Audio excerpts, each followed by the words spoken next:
थुंग थुंग कंधे पर बोरा लटकाए दिन भर गलियों में भटकता रहता।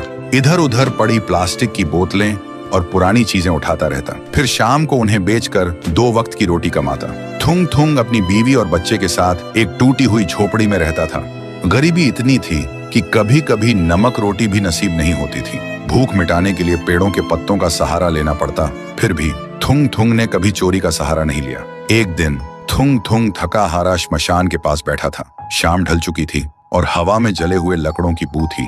तभी उसे मिट्टी के नीचे से हल्की सी रोशनी चमकती दिखी। वह धीरे से उठा और मिट्टी खोदने लगा। कुछ ही देर में उसे जमीन के अंदर से एक पुराना सा लोहे का घंटी वाला दिया मिला। जैसे ही उसने उसे उठाया, एक भारी आवाज गूंजी, जो भी इस दिए को जगाएगा उसकी हर इच्छा पूरी होगी, लेकिन बदले में उसकी सबसे प्यारी चीज चली जाएगी। थुंग थुंग का दिल जोर जोर से धड़कने लगा। वह मन ही मन सोचने लगा, सबसे प्यारी चीज मतलब क्या? वह घर लौटा और बीवी को सब बताया। बीवी ने ध्यान से सुना। उसकी आंखों में डर भी था और थोड़ी सी उम्मीद भी। फिर बोली, 3 दिन से बच्चा भूखा है, क्यों ना पहले खाना मांग ले।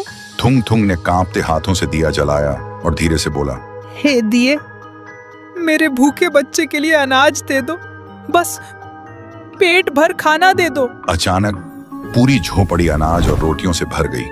बीवी खुशी से रो पड़ी। लेकिन उसी रात थुंग थुंग ने देखा उसका बच्चा चुपचाप कोने में बैठा है और उसे पहचान नहीं रहा। सुबह तक बेटा उसका नाम भूल चुका था। थुंग थुंग टूट गया, लेकिन घर में अनाज था और भूख खत्म हो चुकी थी। उसने खुद को समझाया, बाद में बच्चे का इलाज करवा लूंगा।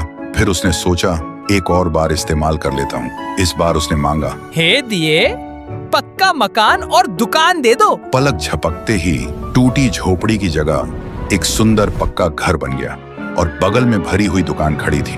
थुंग थुंग खुशी से बीवी के पास दौड़ा, लेकिन उसने देखा उसकी बीवी पत्थर की मूर्ति बन चुकी थी। थुंग थुंग चीखता रहा, रोता रहा और कोने में रखा वह दिया हंसता रहा, क्योंकि शर्त वही थी, हर बार सबसे प्यारी चीज खोना। अब थुंग थुंग के पास बड़ा घर था, पर वह पूरी तरह अकेला पड़ गया था। वह रोते हुए पत्थर बनी बीवी को गले लगाकर बोला, मुझे ये अमीरी जिंदगी नहीं चाहिए। मेरी बीवी और बच्चे को पहले जैसा कर दे, भले ही हम भूखे रहे। दिए की हंसी अचानक रुक गई। एक तेज रोशनी हुई। जब रोशनी हटी, न पक्का घर था न अनाज का ढेर।